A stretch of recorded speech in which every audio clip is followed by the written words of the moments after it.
De ki, o Allah təkdir. Allah möhtac deyildir.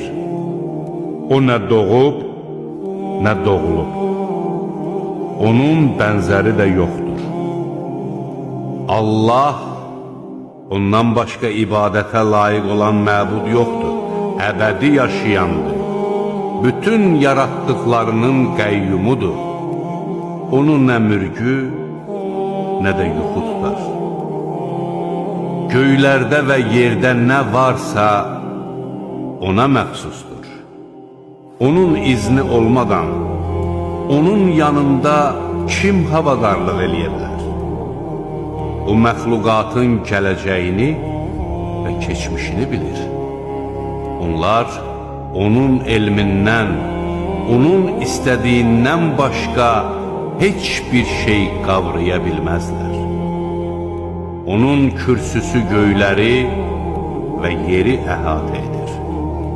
Bunları qoruyub saxlamaq ona ağır gəlmir. O ucadır, uludur.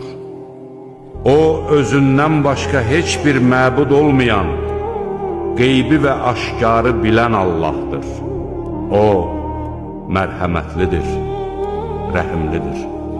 O özündən başqa heç bir məbud olmayan,